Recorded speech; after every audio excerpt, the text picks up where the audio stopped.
Greetings and welcome to my dear Aquarians out there. Welcome. This is Ron from Tarot of the Twin Sun. I'm doing a look into the month of July for the energy of Aquarius. So welcome anyone who has an ascendant Aquarius disposition, solar, lunar, any planetary energy. Now the thing is that when we do this reading, and I've been saying this for a while because Pluto definitely has a latent type of energy, meaning that it's a slow mover.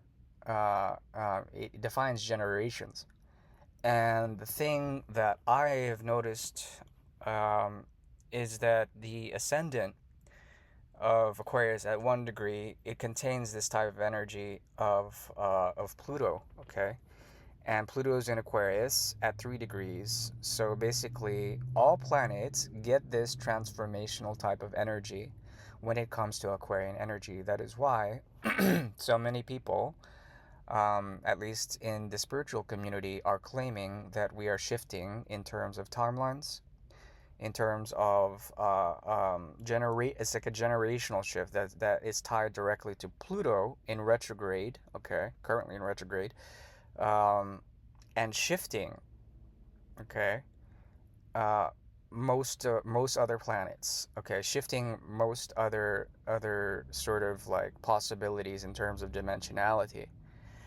Um, the generations are doing this. Okay, now here's the thing. When it comes to this, there are a number of things that are occurring currently, at least astrologically speaking, that affect the first house, okay, of any planetary placement that you would put in this degree of Aquarius. So basically, we can argue, or we can sort of set the intention that what's going on now is a shift on a generational level, okay, that affects people that have Aquarius as their solar placement, for example, Sun in Aquarius.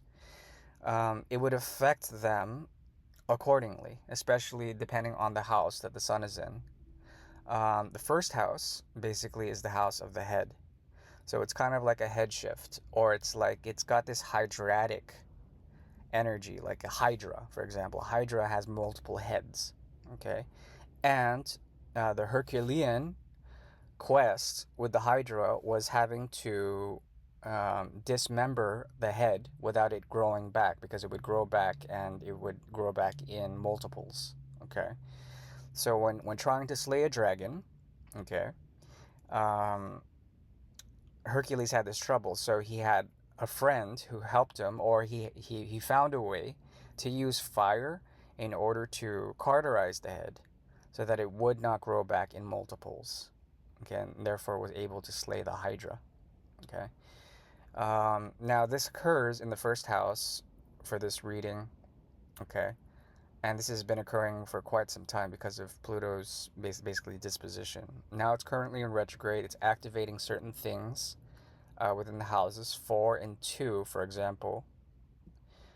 4 and 2, and this has to do with Venus conjunct Uranus here, combined with Saturn and Neptune. And this is a beneficial aspect. It actually provides a lot for Aquarians that are out there this month in particular, okay, to basically generate resources, to be able to pull in certain things when it comes to family dynamics. Having a sense of home is a big theme for this month, and it further accentuates the moon.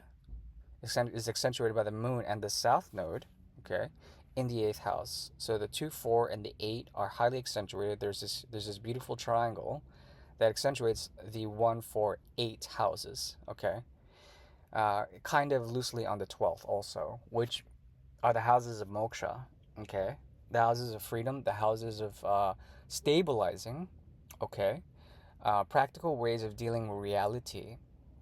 And then the moon and the south node accentuate, once again, a deep transformational shift on a collective level, and provides It provides stability in some sort of way, practical ways of approaching reform. Okay? Aquarians are truly the highest reformers of the zodiac, and there's something about reforming and reformatting your genetical code on a generational level, okay? Wherein the more you do the work to clear out negative karmas in your genetic timeline, the more you do the work in order to not be beholden to one particular timeline, to split off, then there's a lot more of this reformer type of energy that allows for the processing of freedom away from old systems of survival, old systems of types of work also. Now, this this stellium that's here in the eighth house is very powerful, and there's something about the moon opposition Saturn that happens on the 1st of July, okay, that allows for, on that day in particular, to gain blessings when it comes to spiritual insights that have practical applications. Okay, this has to do with health regimes. It has to do with the way you make money. It has to do with also the way you ground yourself in spiritual or more etheric practices. Okay, and it challenges Saturn's energy. Okay, which is going through a baptism of sorts.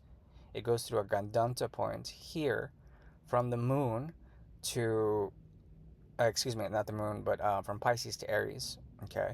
And what does this mean? It means that on a collective level, there's a strong nodal shift that occurs with the dragon's head from the north to the south node that accentuates, okay, Saturn's energy and the movement of Saturn slowly through this karmic knot point. So that is why a lot of people are being triggered by the systems in order to go through change.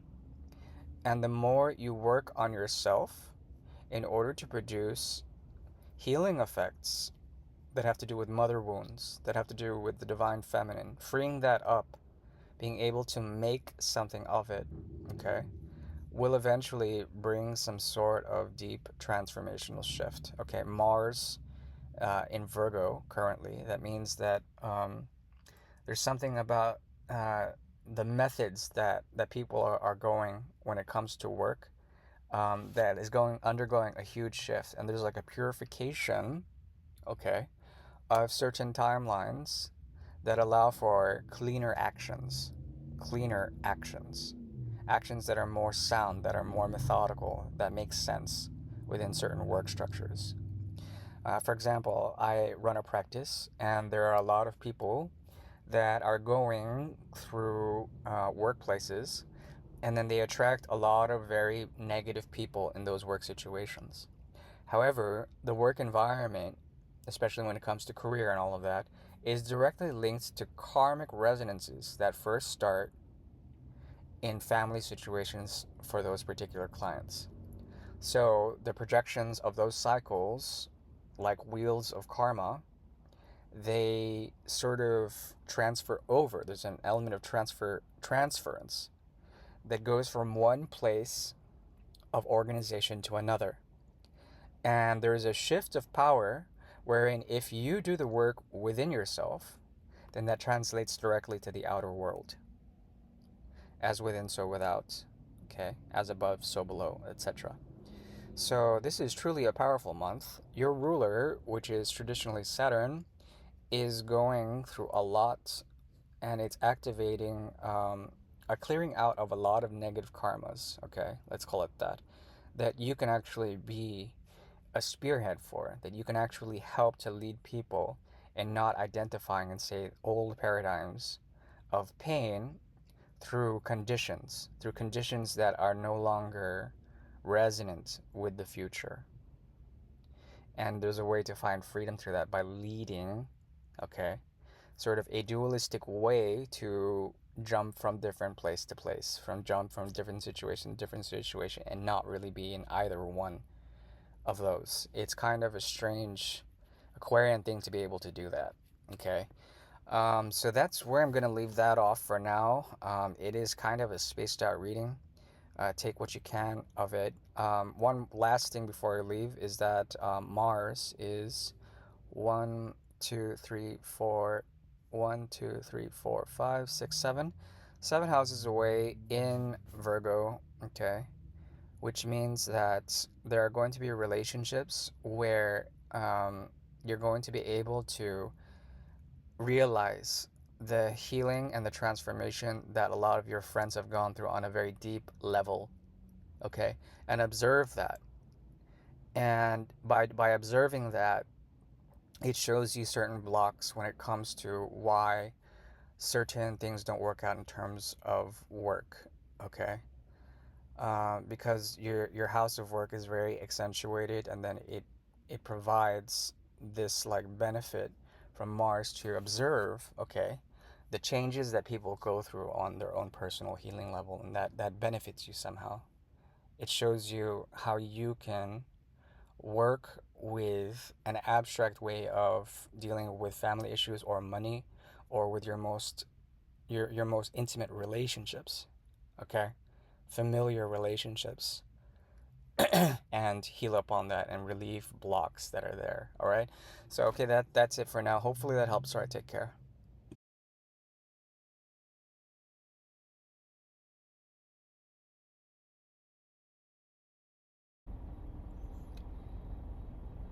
Greetings and welcome to my dear Pisceans out there. This is Ron from Tarot of the Twin Sun. I am working here on the YouTube platform to bring forward a look into the future for the month of July 2025. So we are dealing with Pisces. The traditional ruler of Pisces, Jupiter, is currently activating a close conjunction, especially in July, with the fifth house, and this heightens the gifts that come from lunar activity, because the relationship of the sun to the moon is always it's always there. That's how we see the moon, through the reflection of both the Earth's light as well as the sunlight, mostly the sunlight. But the Earth acts as a disk of radiation also, and there's a small percentage of light that comes from the moon that is actually a reflection from the Earth's emanation. Okay. Now, with the fifth house highly activated, your cusp, basically Pisces, especially if you're an ascendant Pisces, your fifth house cusp is activated. Well, it's kind of like these things that come through are solar energies that everyone is harping on these days. Solar activity, light, programming that comes from the conscious pranic element of pure Dharma. Okay, that's the fifth house.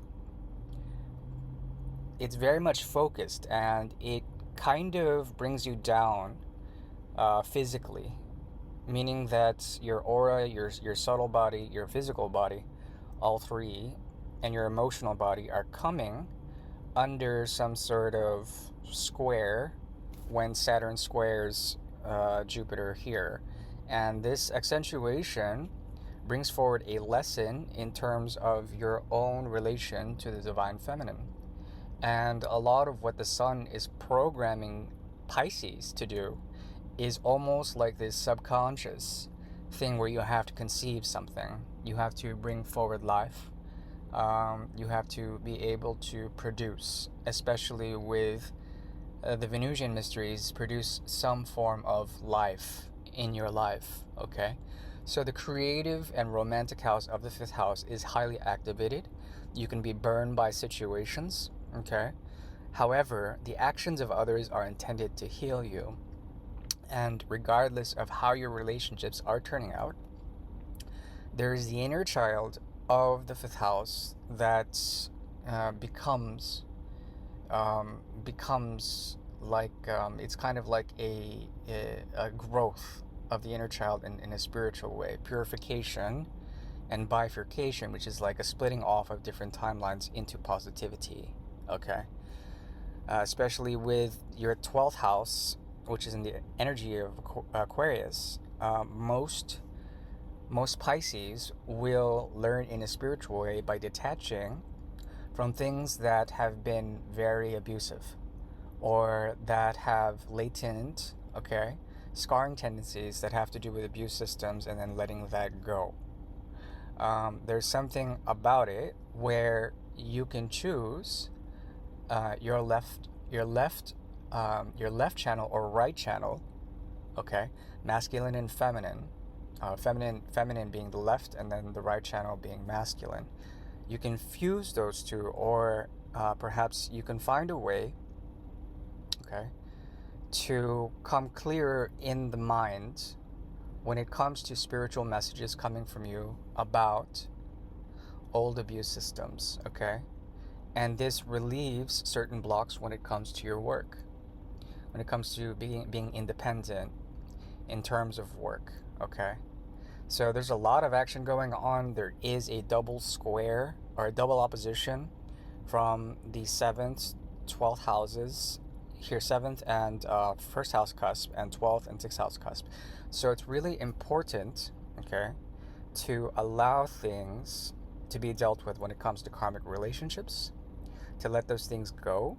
And also when it comes to blocks when you're with your work, it's important to do things in a way that allows you to be flexible enough to be able to see the future, okay, and relieve any blocks when it comes to your mind aligning with the gifts of this conception, with the gifts of the 5th house, okay?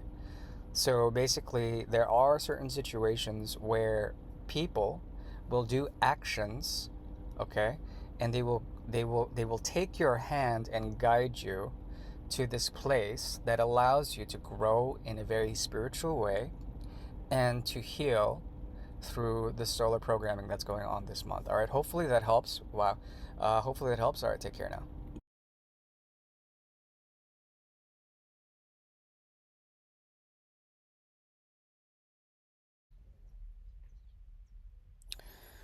Greetings and welcome to my dear Arians. This is Ron from Tarot of the Twin Sun. I am working here on the YouTube platform to bring a prognosis, a look into the future, prognostication in terms of looking into the month of July for the energy of Aries. So this is for you solar Arians out there, lunar Arians, as well as ascendants, etc. We are looking here at what's going on, especially in the early month of July. There's been all the rave in spiritual communities about awakening, ascension, and solar energy that has been occurring. Now, the thing about solar energy is that it's always related to the moon. The moon acts as a way of relaying solar activity. Yeah, that's how we see the luminous quality of the moon. And there is a new moon that activates your current 4th house, okay? And it's conjunct Jupiter. So it brings forward an expansion, okay, in the 4th house energy of Cancer, which is a moksha. Uh, it's one of the first moksha houses. Moksha is liberation, okay? It's the ability to essentially come into a spiritual form. And when Jupiter's here, conjunct the sun, and when it goes through its lunar new moon earlier in late June, in late June, basically it activates the 10 and the 4 axis, okay? And it comes up to this interesting um, square, double square opposition that forces Arians, okay, or Aries, forces Aries to work with their physiognomy and how it relates to the spiritual form, okay? So, in order to make peace with your health, as well as healthy relationships, and detoxing from those relationships, working with karmas in those relationships, okay? Especially with the idea that every relationship is karmic, okay? And not karma is not necessarily should be stigmatized, not necessarily as just bad karma. There's something about the teacher within that goes through solar programming, okay, 4th house, and the moon activates this, and it allows for um, throughout the month of July, an activation of the 4th, 5th, 6th, 7th, and then moving on um, houses. Okay, so basically, this allows for deep inner work, okay, that purifies the soul and purifies the mind. And it allows for you to also resonate with this on a physical or a subtle body level, okay? Saturn is currently over your ascendant, over like around the first degree of Aries, and it allows for basically a discipline or a limitation on your physical or astral body, okay? And it allows it to explore through Neptune's energy in conjunction with Saturn, okay? Some of the more karmic elements when it comes to soul contracts, especially, okay? So, actions when it comes to your purpose, your urge to do something, will go through challenges when dealing with the solar accentuation of Jupiter's messages. Okay, and Jupiter is the teacher of the gods, the guru, and it is one of the bigger planets, and it has like a huge influence in terms of what you can let go of. Okay, so it's not the easiest month when it comes to especially healing that others have to do through just by being around you, okay, or even healing that occurs in the astral realm while in dream states, and reaching out to others in order to teach them something about like discipline, about like learning the skill, okay, and disciplining it. Basically, that's what I'm seeing here. There is a possibility this month to go deeply into a spiritual form that allows you to handle and deal with the relationships, okay, and to go through healing in those relationships. And you benefit in terms of work, in terms of a collective shift, in terms of basically wealth that comes through this axis. So the more you deal with others, especially soul contracts or karmic signature relationships, the more your work benefits, or the more culture benefits, or more collective benefits in terms of this realignment. Okay. Your traditional ruler, which is Mars, is in Virgo, and Virgo is a healing sign. It's out of all of the earth signs, it's one of the ones that is really good at psychoanalysis as well as psychosomatic release, okay, through the hands. So from the head space, where it's like you can go and seek out information from your dreams, you apply that through and channel that through your hands in order to relieve stress, to relieve something in terms of right action, which is Mars. Yes, Mars, overted, overt action, skillful action that is channeled through your hands in order to basically get this blessing that is coming through solar programming this month. Okay, and Jupiter is a great teacher. It's also a master when it comes to the representation of Jupiter benefiting gifts. Okay, its conjunction with Jupiter.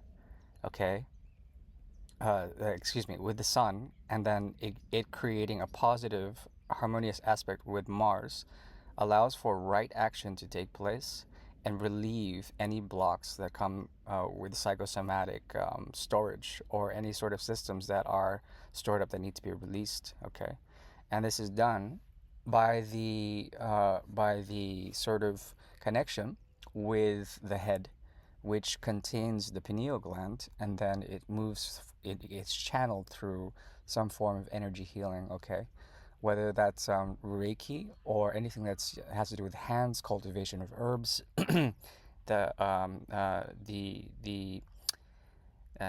way we resourcefully use our skills on a healing modality in order to to carry out the head's command. Okay, that's the first house. First house is the head. is very much possible this month, okay? And you will learn how to do this through the solar programming that's occurring now. All right, hopefully that's given some sort of look into the spiritual dimension of astrology for this month for Aries and in July 2025. Hopefully it helps. All right, take care.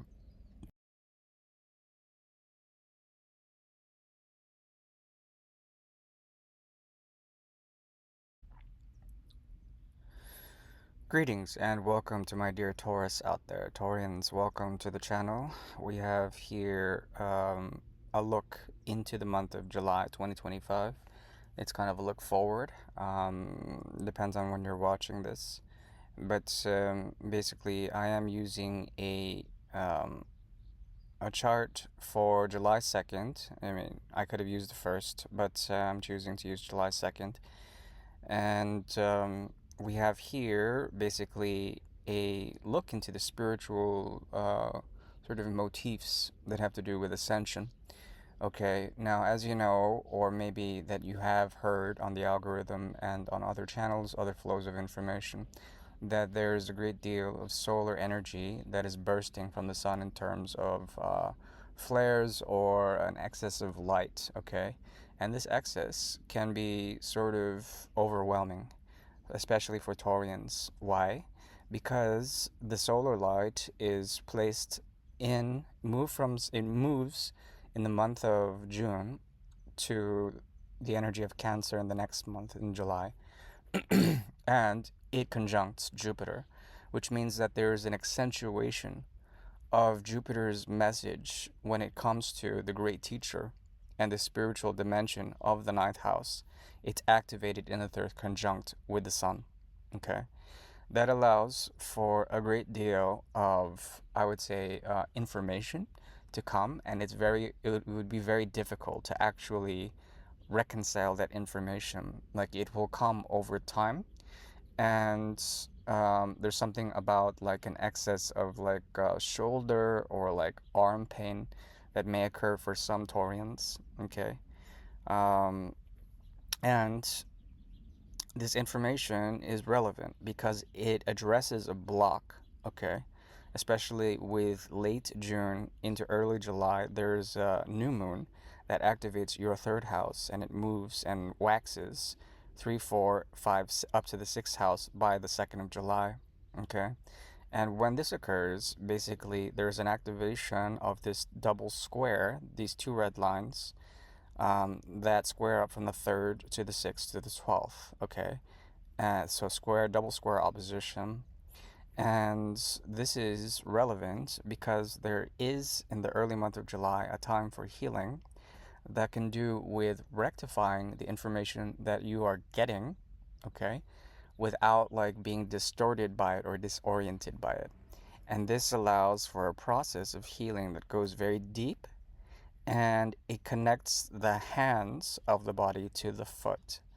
So the flow of chi is realigned, and then the relation of that chi to the flow of the mind, that's the third house, magician Gemini's energy, as well as its relation to the shoulders, becomes very heavily accentuated.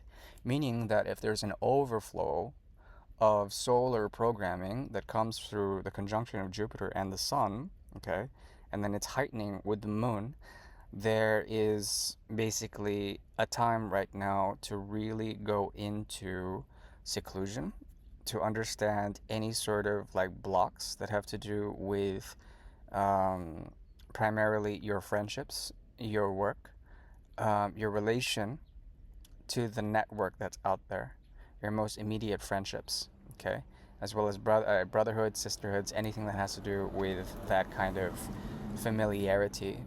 It becomes obscure. It becomes like you need to go and find seclusion. Okay, this is a natural thing. And when this occurs, okay, there's something that you can do in terms of dream states, in terms of your own spiritual practice.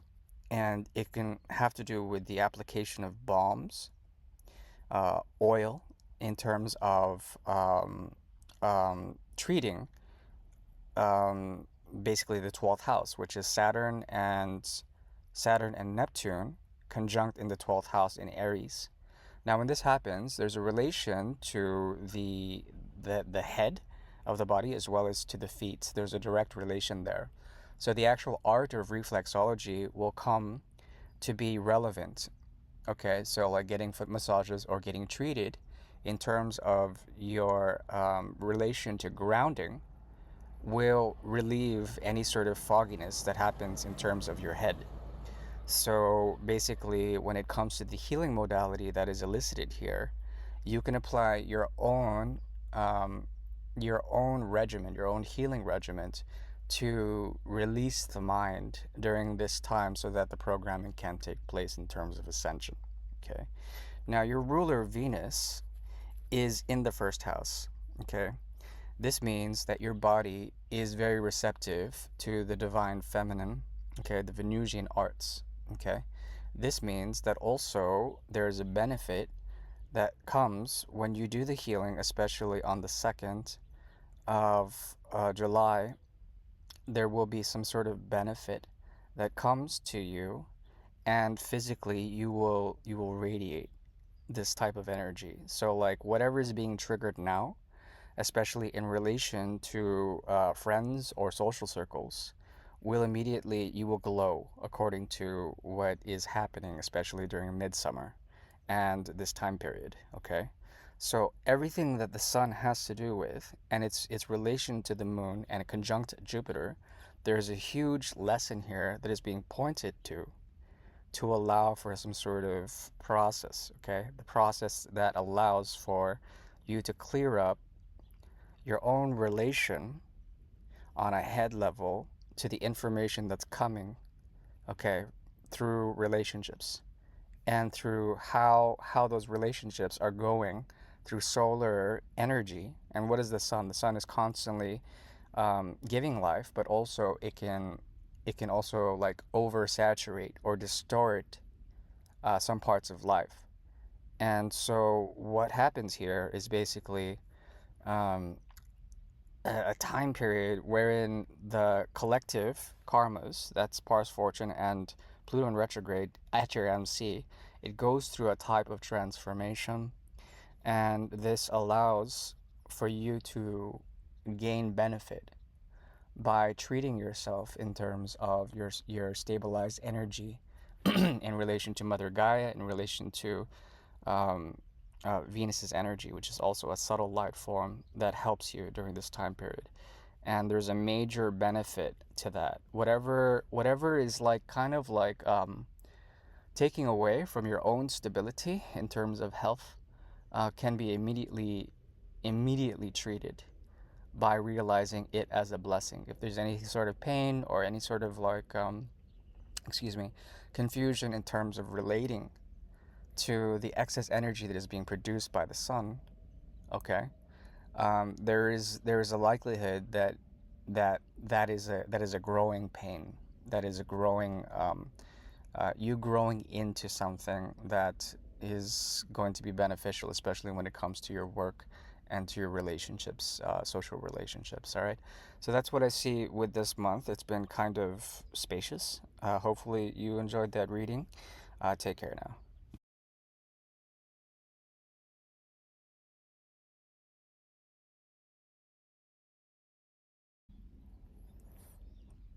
Greetings and welcome to my dear Geminis out there. This is Ron from Tarot of the Twin Sun. I'm working here on the YouTube platform to bring forward a look into the month of July for 2025 for the energy of Gemini. Gemini, solar Geminis, lunar Geminis, as well as ascendant Geminis. Welcome to the channel. So yeah, firstly, when it comes to your ruler, which is Mercury, okay, it's placed in the third house and it comes into opposition with Pluto in retrograde. There's something about this opposition that speaks about two of the lesser bodies in the sky. Okay, especially Pluto. Pluto is not even considered a planet anymore, but it still is a celestial body. And Pluto's generational energy in Aquarius in retrograde, it points to the insufficiencies of certain relationships, and your relationships might be going through reprogramming in some sort of way. Okay, especially because it's in Leo. Mercury is in Leo. Now, when Mercury's in Leo, it means that the laser beam of Leo, the dharmic code of Leo, that tends to burn their relationships of Leo, okay, in particular, that tends to burn the relationships by too much ego identification. It's going through purification at this time point. So you may notice that when it comes to your most immediate environment or your most closest social relationships or social media platforms, the information that comes through there has this thing where there's a lot of angst around that time period, around that time and location, that temporality. Okay. Now, it's important to allow for good information to come through. How? By the 11th house of Saturn and Neptune in Aries. Okay. This this allows for basically a purification of your left and right hemispheres of the brain. Okay. If there's an imbalance there, chemically, it's going to manifest certain realities. Okay, when it comes to your most immediate relationships or work simulations, your most immediate simulated environment or realities. Okay, and it will purify it. Okay, but the lesson is to have the discipline of starting something new when all things have failed. And the more you can look into the future and be guided by the directives that are coming from a collective conscious, okay, the more you will be at peace with certain relationships. Some relationships will fall out. Some modes of business or some things at the workplace may fall out for Geminis at this time. Now the trick is to look to the dispositor of that house, um, or rather the dispositor of the zodiac, which is the sun, and then figure that out. So it's 12 houses away in the second house, conjunct Jupiter. Sun is conjunct Jupiter in the second house, okay? In your second house. What this means is that there might be, okay, for this month, especially with the lunation, the new moon that occurs late in excuse me, May, or rather June, late June, the lunation, the new moon that occurs there, it triggers certain solar effects, okay, that have to do with your stability, your relationship to the most immediate, okay, reality. So like your body, your what you consume. This month is about basically trying to figure out why certain things are going through a lot of craziness, okay, in the outer world, and then going inner and figuring out how to relate to that by doing the work, okay? The best way to do this is to understand that the relation of the sun to the moon, okay, is like it's like whatever you do within is going to benefit the collective, is going to benefit places of work, relationships, or anything that has to do with the general good, okay? It's going to benefit if you turn inward first. There's a great deal of what they would call a solar programming this month, okay, that activates Jupiter's lesson in conjunction with the sun, and then the relation to the moon allows for new things to take place in terms of how you relate to your reality, to your circumstance. So the idea here is to be very present in oneself, to be conscious of the flows of information that are going in to try to influence the way you react or respond to your most immediate realities and relationships and places of work. Okay. This is pretty auspicious. One more thing, when it comes to this month, there's going to be a great benefactor that allows for spiritual development that occurs, and it brings forward messages from what is required on a collective level. Okay, and it allows for you to basically connect with the divine feminine. That's Venus in the 12th house in Taurus, and to ground in that energy. and your relation to the feminine flow of information that comes through this time of solar progression, okay, will be the most beneficial to you, in that you will be finding, okay, a way to access a type of information that is purely divine and that is empathetic, that is like that is resonant with something more gentle or something more flowing. Okay, the more you can access this type of selfless, okay, information, then the ego won't identify so immediately with the mind, or the mind won't identify so immediately with the ego. Therefore, you would be more responsible in terms of your relations, okay, and also your relationship to what crops up in your most immediate environment in terms of money, okay. So hopefully that has given some insight to this month, and go with peace and light. Take care now.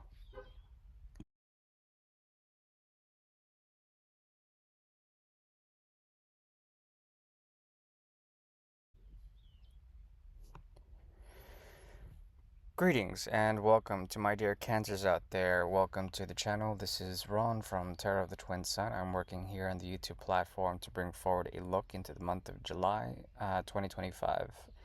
Okay, and this is for the energy of Cancer. Now, this is a very interesting time, especially for Cancer placements.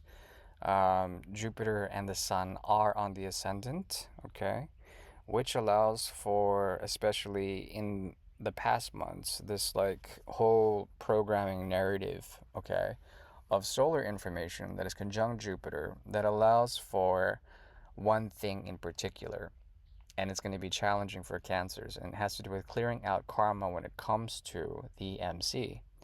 The MC has a stellium of Vesta as well as Saturn, Neptune, and kind of the North Node around this time period. And your ruler activates a very key signature in the month of June, late June, a new moon that activates the first house, and then it goes through the houses of the self.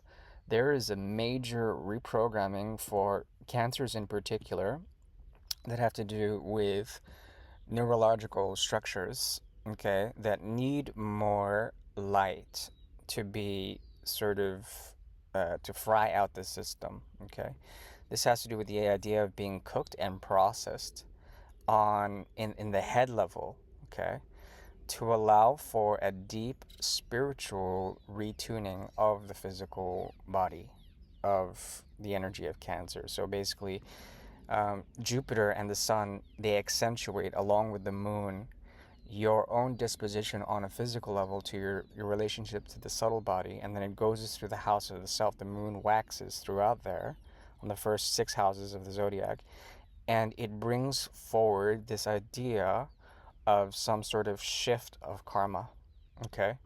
So the square of Sun and Jupiter to the 10th house means that on a collective level, you may be dealing with things at work or things in your outer world, and the outer world may be disintegrating.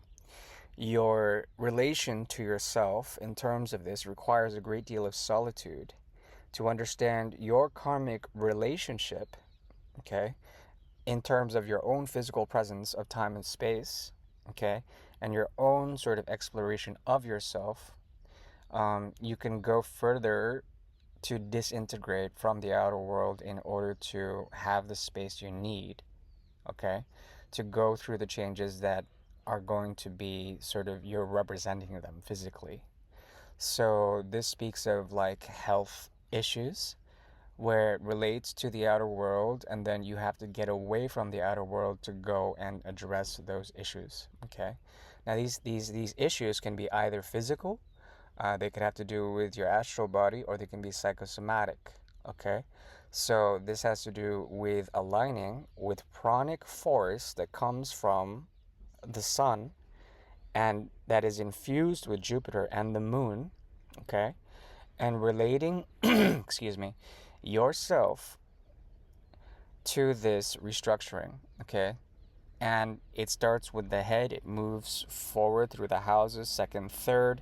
It goes through the belly as well as the shoulders, and then it goes deeper into the womb, and then into the heart center, as well as into the hands.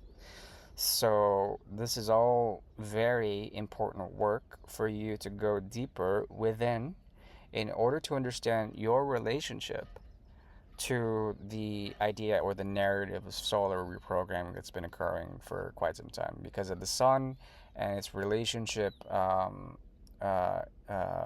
to us in terms of especially the excess production of light in terms of solar flares. A lot of people argue in the spiritual community that this is like time where the sun is carrying a lot more information and it is shifting us in terms of spiritual evolution. Okay. Um, Now, your primary ruler, the moon, it will be moving through the houses of the self earlier, and then it moves furthermore and accentuates certain things um, throughout the month. But I see it as primarily um, kind of really making you early on in the month from the very get-go, from the first and then throughout the second, third, fourth, fifth, all the way up to 12 days, I believe. You will come to a point where on the full moon there will be a relationship that requires some sort of purification, because it's going to be a karmic situation that you will need to relate to in order to relieve some tension there on a karmic level.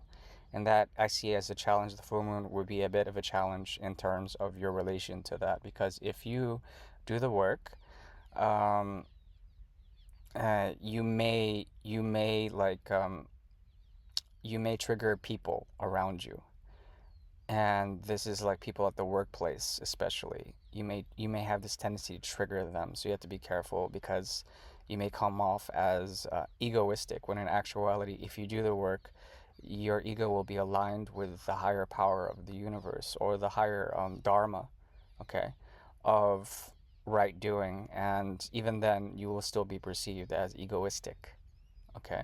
So it's important to be humble in this process, if that makes any sense. Anyways, that's the message I'm supposed to deliver for this time. I do wish you well. All right, take care. Bye bye.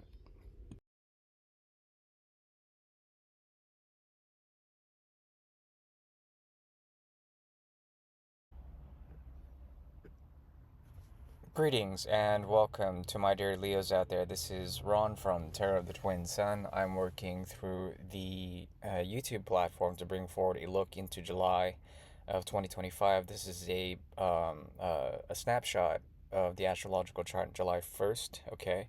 Firstly, in late June, there is a moon that is being activated in your basically 12th house with Jupiter there. So what I see here on the get-go when it comes to the waxing of the moon is an activation of the houses of the self, starting those are the 1 through the 6, starting from, excuse me, the 12th. And then when the moon becomes opposite, okay, of the 12th, then the full moon happens, and that comes in early July, and it activates something for you that's a very spiritual thing. You can do healing when it comes to this action. 12th house, Sun and Jupiter. There's like a quality of that Sun and Jupiter that activates very deep spiritual undertones that come with solar activity during this month. Okay, the solar activity has been very intense for a lot of people in terms of the theme of ascension. Okay, so if you are a spiritualist, this is a very good time to go deeply within and tap into the divine feminine and activate this 12th house. Okay, so basically there is healing to be done. It's the kind of healing that takes quite a bit of time on a collective level. It's squaring up Saturn, Neptune, and and Vesta, as well as the North Node here in the 8th house, which is pretty intensive. Because, for one thing, the emotional regulation becomes very difficult to pinpoint. There's like a lot of play of Maya, of the illusory realm. The veil becomes very muddled, and it's hard to figure out what to do when it comes to this. So I've been, especially with my own private practice, I've been dealing with a lot of Leos that have a lot of difficulties, especially when it comes to relationships. Um, Now, here's the thing: is that Mercury is in the energy of Leo, and then opposite to it is Pluto in retrograde. So there is a collective shift with the outer world. Your relationships will go through this phase of holding back on sexual energy so that the mind becomes clear. And your relation, in terms of your own thinking capacities of both masculine and feminine channels, okay, when it comes to the chemistry of your brain, and then its relation to the higher self, as well as the emotional self, emotional intuition. It becomes a challenge to deal with others without having them shift in a way. It's like you want to make them shift. You want to help them use your skills and guide them, but you can't hold their hand when it comes to this. Things have to shift naturally on a collective level. Okay. So that's what I see in terms of angst when it comes to karmic relationships or soul ties. There's a lot of it. And primarily it's because of this Pluto in retrograde in Aquarius energy. It's like the idea or the concept, like the conversations that you have are so spaced out and so not representative of the deeper understanding of things, because things on a collective level are shifting very dramatically. I mean, if you look into media or politics, everything is going crazy in the world right now. And it reflects in your relationships, this whole mental instability. So the idea here is to do the healing if you can, and not to try to impress that on others. And yeah, that's basically it. Now, your ruler, which is basically the sun, is in the 12th house. When the sun's in the 12th house, it's very hard to see the bigger picture. It comes over time because Jupiter is helping it. But like I said, there are challenges that need to be confronted in terms of collective healing. And if you can do that in service to yourself, firstly, okay, to do the inner work yourself, there is a chance for transcendence in the long run. One more thing, let's see. The moon. The moon will move throughout the first 6 houses of the zodiac, so it's very important to focus on yourself.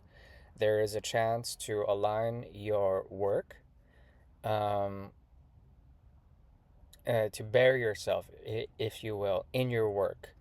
And that allows for some sort of healing action in terms of the remedy of the sun being in the 12th house. Okay, because the sun will eventually move, and it will definitely be a lot more clear once it makes the solar progression into Leo, and you will feel a lot more informed. This is a very confusing time for Leo, generally speaking. I trust me, I know, because I deal with a lot of Leos, and they all have the same problems. So yeah, I totally sympathize, empathize with you.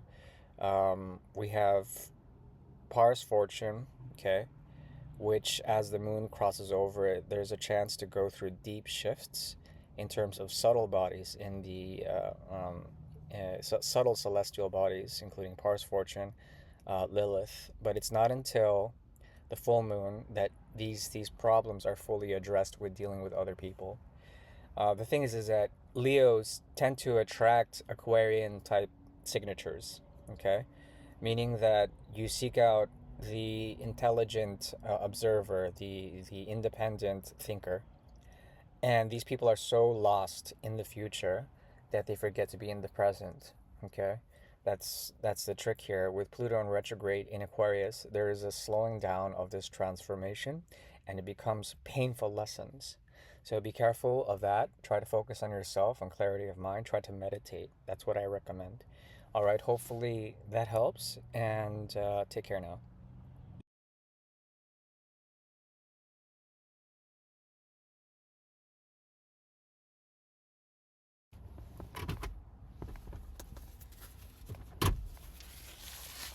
Greetings and welcome to my dear Virgos out there. This is Ron from Tarot of the Twin Sun. I'm working here on the YouTube platform to bring a look into July 2025 for the energy of Virgo. Welcome to solar, lunar, Venusian, ascendant, Virgos, etc. We are reading from the first house, Virgo, um, for the month of July, and we're looking at a screenshot on July 1st to predict this month.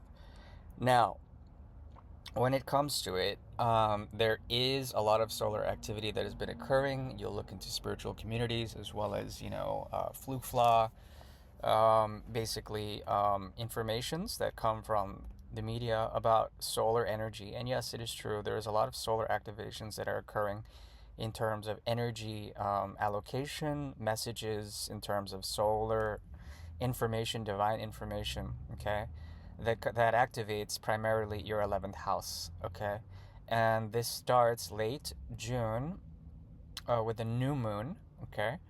And it moves from the 11th and ascending houses afterwards 11, 12, 1, 2, 3, 4, 5, and then 6.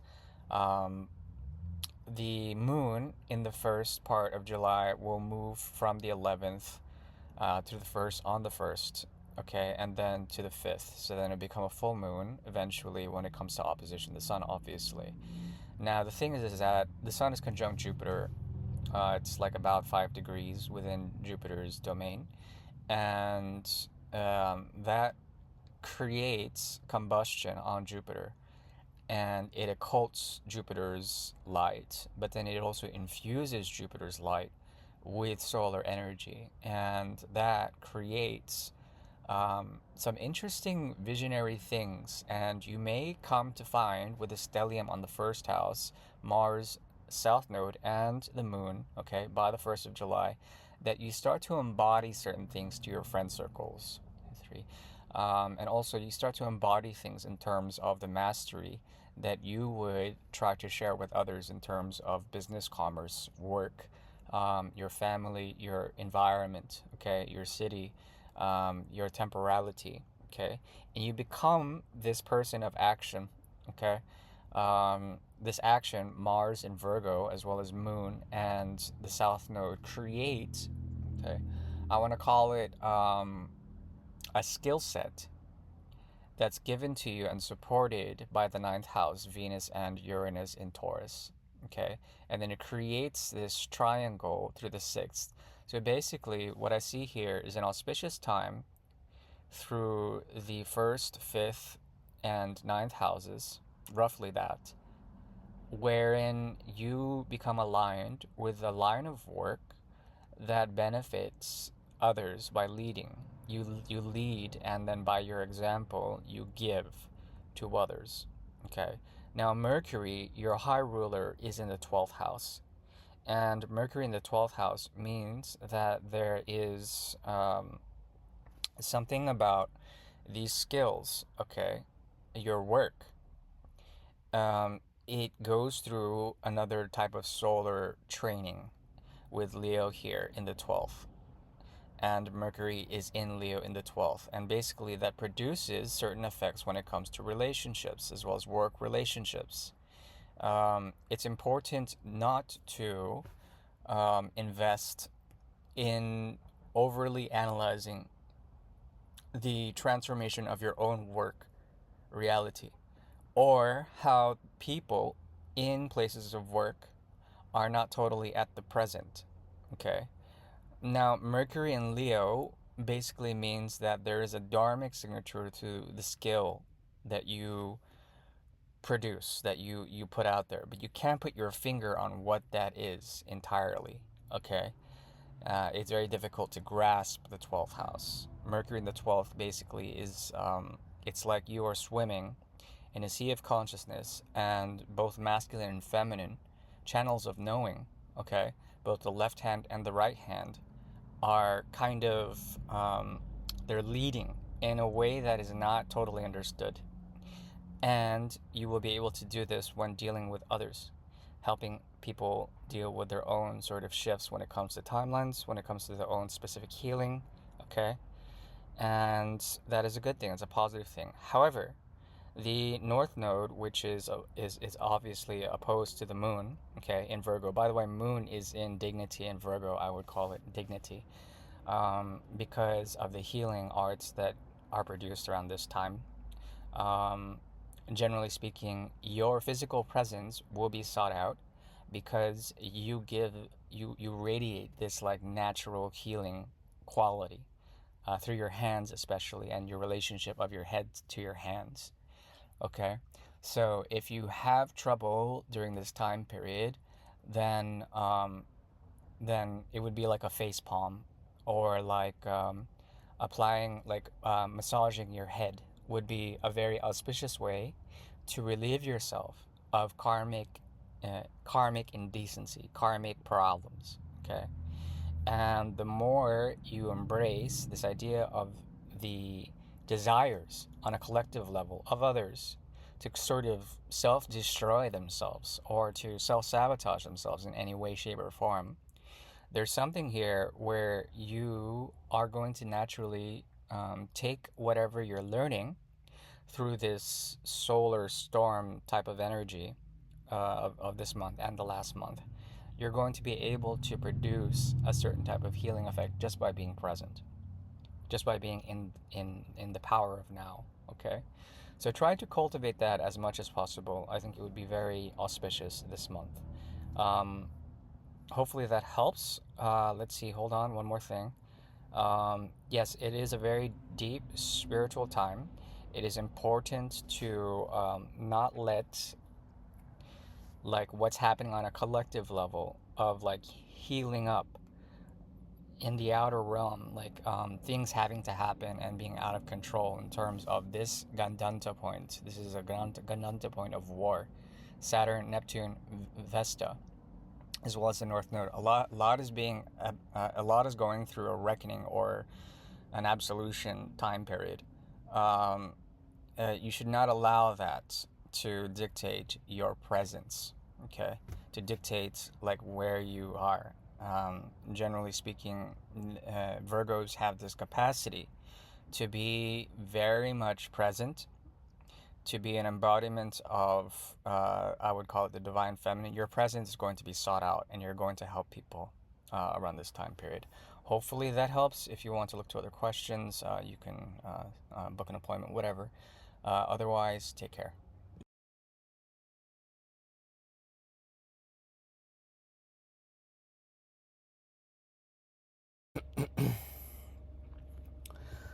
Greetings and welcome to my dear Librans out there. This is Ron from Terror of the Twin Sun. I'm working here on the YouTube platform to bring forward a look into the future for the month of July 2025 for Libras out there. So any solar, lunar, Venusian, Martian, ascendant Libras, all of this is relevant when looking into, the sort of disposition of houses for this month in particular.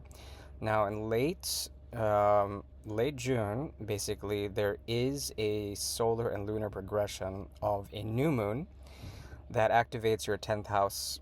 So, generally speaking, late June and into July, there will be an activation of the 10th house, and moving forward upwards to the 11th, 12th, 1st, 2nd, 3rd, 4th. Okay, when it hits the 4th house, basically, there will be a full moon that occurs in July, okay, early July, that will also sort of, it will kind of give the quality of this month in terms of, lunar activation. Okay, now when the moon moves through the 10th house as a new moon, there are certain karmas that are related to the collective. This has to do with society, and a culmination of that in your MC.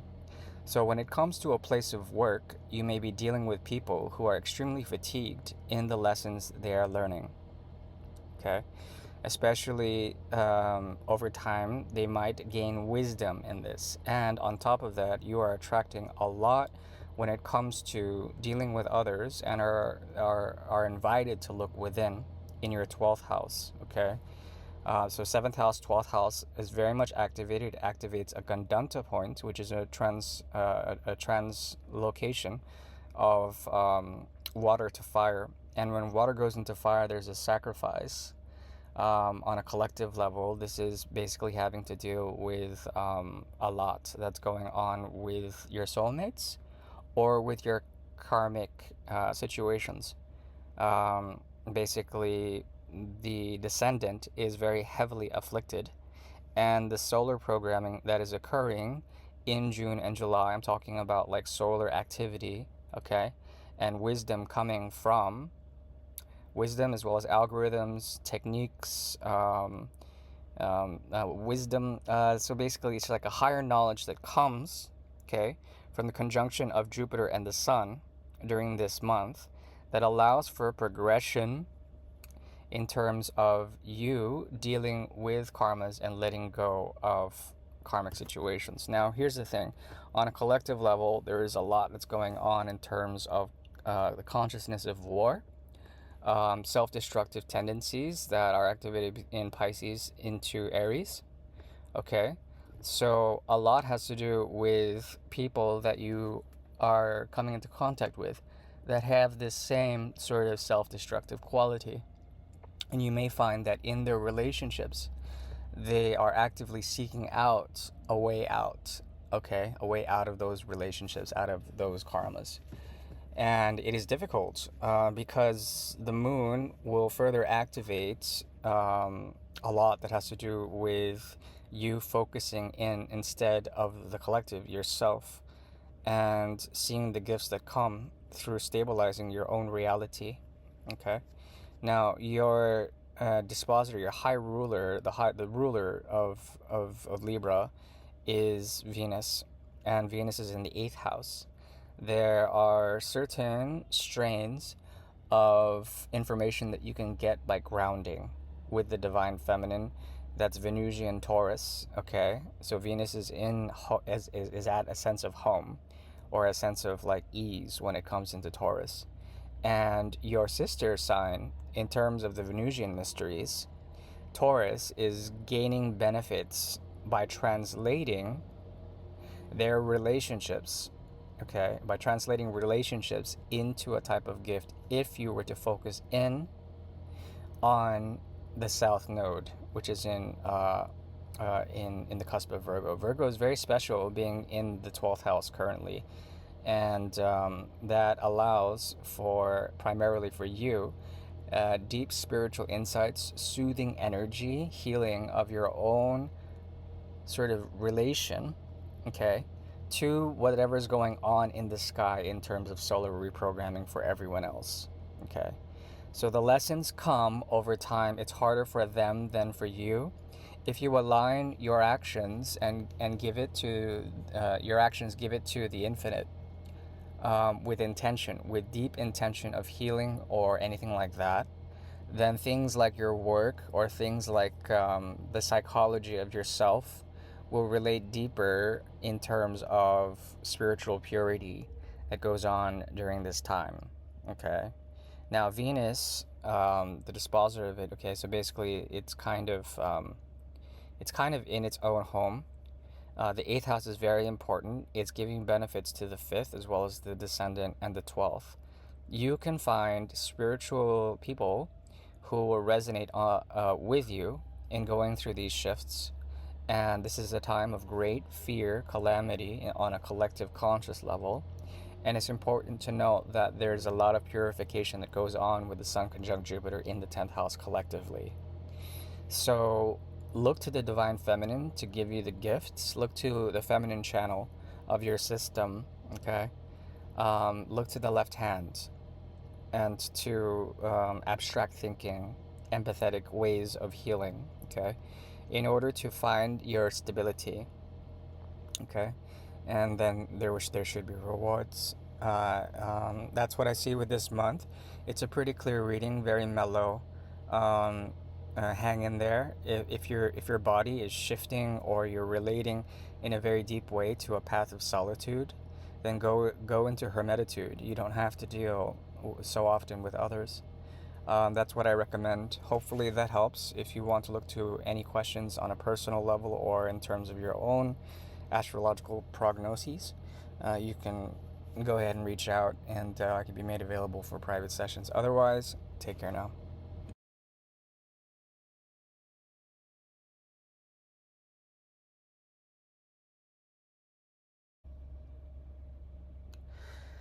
Greetings and welcome to my dear Scorpios out there. This is Ron from Tarot of the Twin Sun. I am working here to look into a bit of the future for July for the energy of Scorpio. So this is for any Scorpio ascendants, moons, suns, Marses, Jupiters, etc. Basically any energy in terms of planetary bodily representation of Scorpio.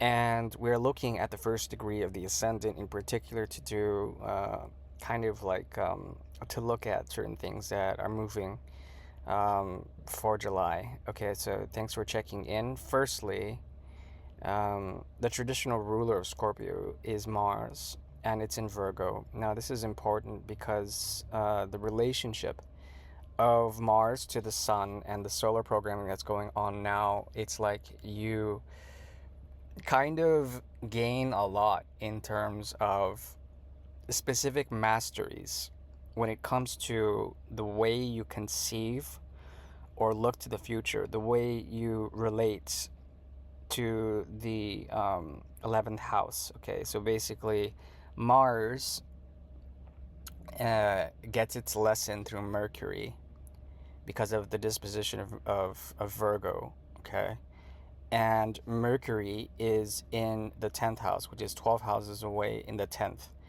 So on a collective level, things are being addressed, okay, in terms of the ability to really perfect a type of skill that's being granted through solar reprogramming. This month, as well as June, has been all about solar reprogramming in terms of the idea of ascension. And this has to do with the sun giving codes, giving light language, giving and overloading the system, especially the collective system, with all of this fiery energy. Okay. Now, the trick to a Mercury in Leo plus Mars in Virgo is that there is a way to move from the 10th to the 11th and address karmas and free them up this month by perfecting a way to envision and stay in the present, to do healing on a collective level, and to heal on the projections of the intellect into reality. And you become a master of this. How? Because Mars shares these positive harmonious aspects between Mars and loosely in a conjunction with the south node of the moon, plus the moon itself as it crosses over from the 9th to the 11th by the 1st. The new moon in late June will basically create, okay, a pathway of Dharma for you by kind of spacing you out significantly. Excuse me. So when it comes to this, the idea of being spaced out is tapping into source, being able to sort of project in terms of your thought experiments into the infinite in order to perfect a way of non-attached mastery, okay, in the way you think, in the way your thoughts contribute to the collective as a whole. And there's a lot of healing going on currently, especially with the solar reprogramming idea. Okay. Now the sun will have a conjunction of the moon late in June, and then it progresses from the 9th to the 3rd house, which activates you pars fortune. Okay. When this occurs, basically, there's going to be a progression that allows you to attract with Lilith on the ascendant and the moon crossing over it through the moon's energy early in July. You're going to be able to attract fortune, and that puts you into a place where it's like you bring fortune by identifying or getting close with, getting familiar with a certain trade wind.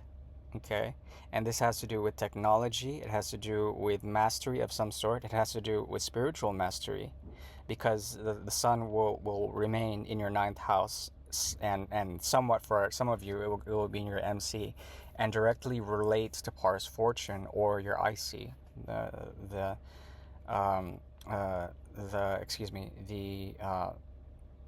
basically the opposite of the MC. And this allows for solidification, okay, of your your work, your sense of work by doing work within first.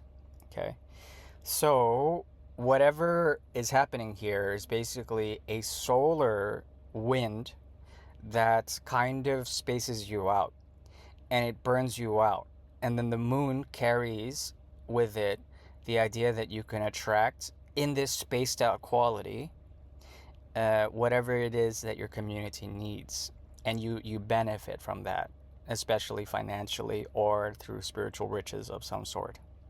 Okay, now one last thing before I let you guys go, there is a major stellium of Chiron loosely, and then Neptune, Saturn, Vesta, and the North Node squaring up your sixth and your sixth or yeah, sixth and 12th or 11th houses. Not square, it's an opposition. So what happens here is basically Saturn and the Moon and Vesta are invested with the South Node and the North Node to sort of prevent you from being locked into too many collective ideas. You can influence the collective by doing the work within, but you don't have to participate in some of the nonsense that's going on outside. Okay, because it's pretty intense. When this Gandanta point, the translation of fire or water to fire here happens, there's a lot that's going on that's going to be an obstacle in tapping into the right headspaces. And your gift right now is to use the solar wind, okay, to space out a little bit, and then to be able to either objectively or subjectively tie yourself into a certain type of timeline. Okay, so you have total freedom and total levity when it comes to that. Now, Mars, once again, Mercury, this is a very spiritual time where you can align yourself, okay, with a type of work and get busy with that. It also addresses another Gandanta point, loosely by 6 degrees. Here, directly, very close, 3 degrees within your MC, this area here, which is powerful because what it shows me is that you can find a way to work through the mess. If there is a mess on a collective level where people are constantly manifesting, for example, the need for war, you can contribute a timeline of peace by promoting that and not being bogged down with the spiral of fear. Okay, so hopefully that helps in terms of this month. Take care now.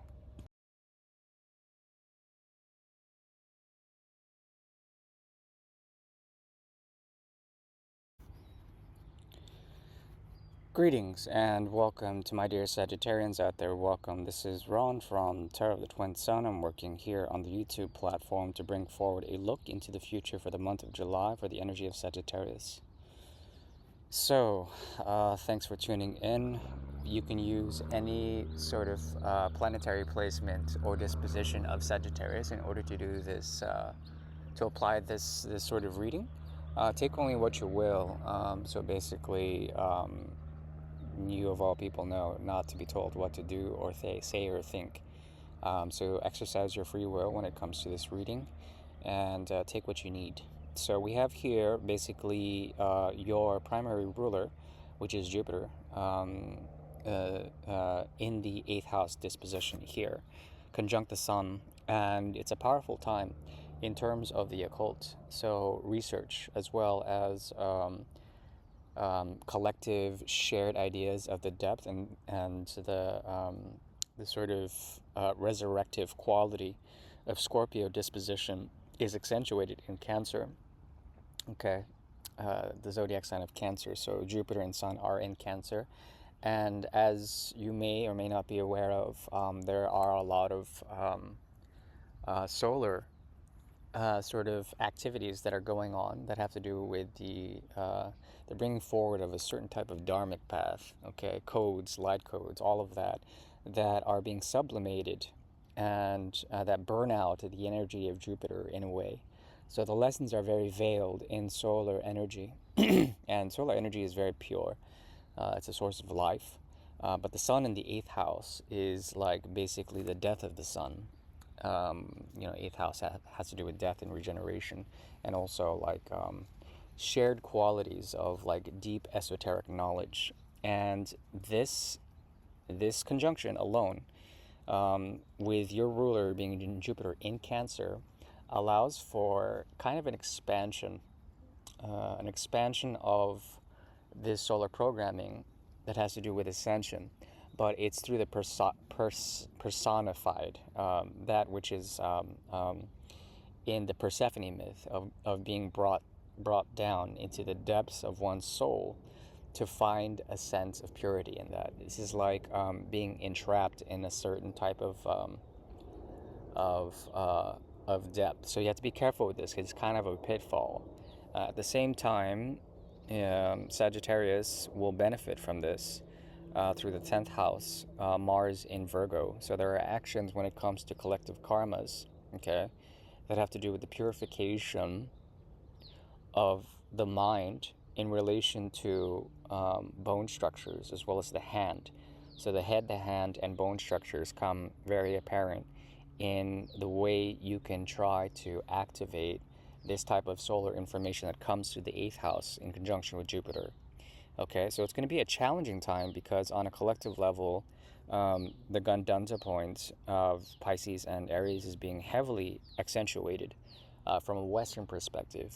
So this has to do with the forward-looking movement of solar progression and the death of the sunset, okay, as being a profound time to gaze into the sun as it dies, wherever part of the hemisphere you're at in terms of the world. To watch that is like the last flash of information that you need in order to produce certain healing effects that have to do with your path. Okay, now the third, 7th, and 11th axis is highly accentuated, and it provides for you an interesting knot between, and it's a harmonious triangle knot, equilateral triangle almost, between Pluto in retrograde, okay, as well as Uranus and Venus conjunct,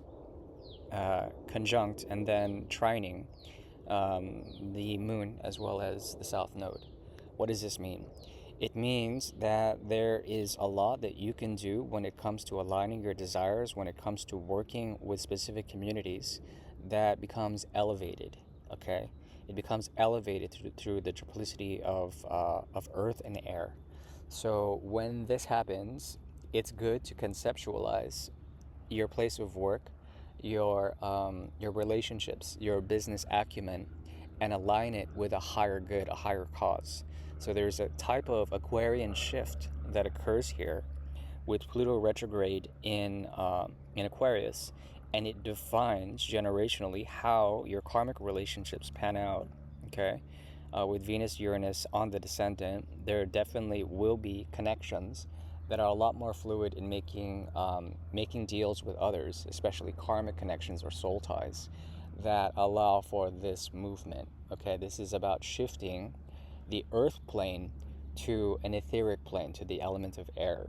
Okay, so this has to do with lightness, bringing in lightness into your world by basing it on very foundational things of how you relate to your reality. okay? And this is auspicious primarily because of Jupiter's disposition here. The moon is creating a type of magic, okay, that begins late June, and then the sun occults the moon, becomes new moon, and then it waxes from the 8th to the 2nd house, okay.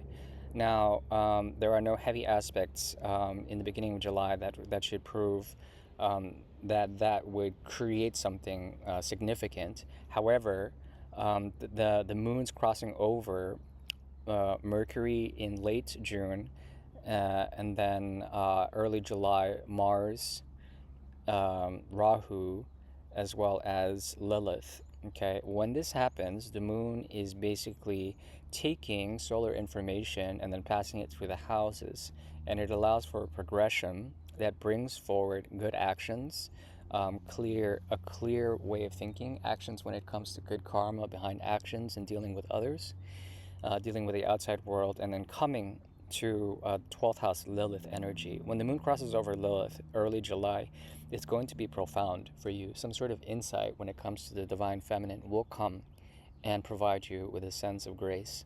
By July 1st, there will be a lot of healing that goes on when it comes to purifying your actions so that you don't have karmic repercussions in the long run. And then this benefits you greatly, okay? That's what I see with July in terms of movement, okay? And hopefully this has been helpful for my dear Sagittarian friends. Take care now.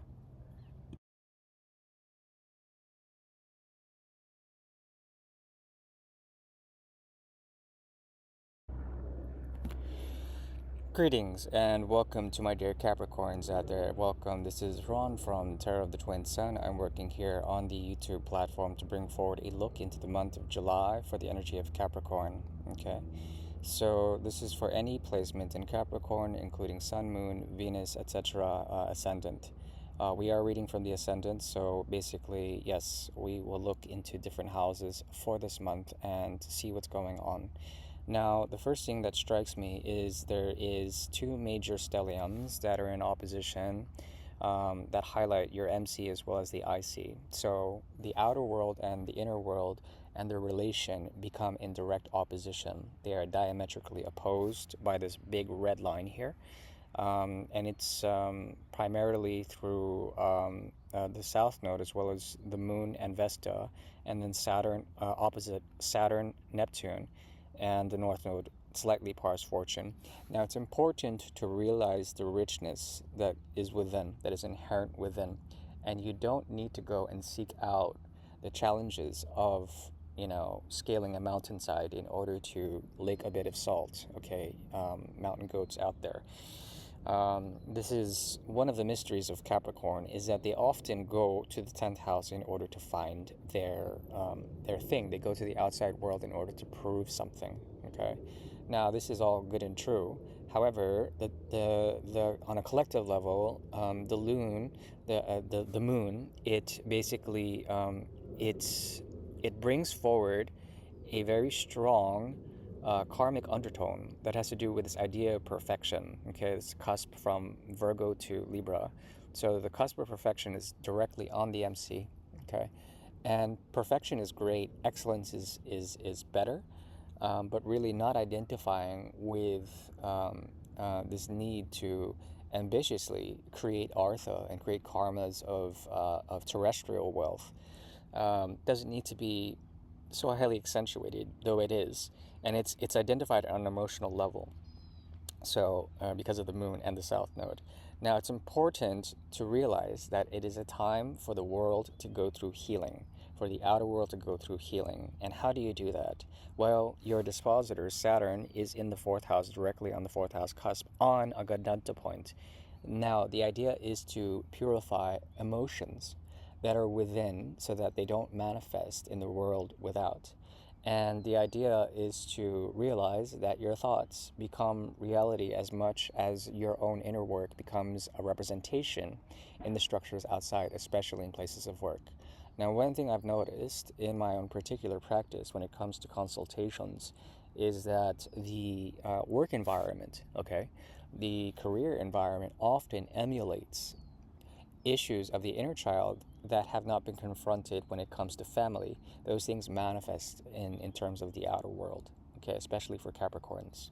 So it's important to understand that any sort of duress or trouble that you're going through when dealing with the outside world, it is being highly accentuated for a reason.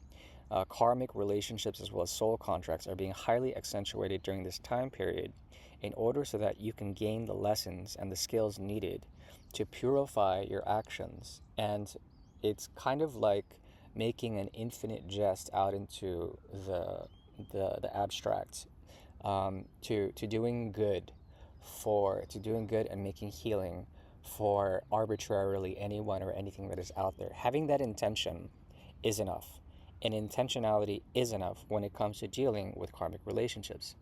And Sun and Jupiter are basically creating a new moon late June, and then the moon moves forward from the seventh to the first house. Okay, what does this mean? It means that your relation on a soul urge level, your relationships on a soul urge level will be highly accentuated, and you will learn how to do things in service of others by dealing with how deep their psychology goes, how deep their wounding goes in terms of the inner child, realizing that, and then applying this idea of throwing positive energy, healing energy, okay, by by pointing to those things, but not necessarily judging them. Okay, so it's a pretty interesting reading, considering that you can benefit a lot when it comes to your own particular resources, and you will benefit basically by sort of bringing a purifying energy to places of work and blocks that are there, bringing a purifying energy into the collective idea of what you would say your career is, and then also gaining material wealth because of that. Okay, so it's an interesting reading. I do wish you well for this month. Take care now. Bye bye.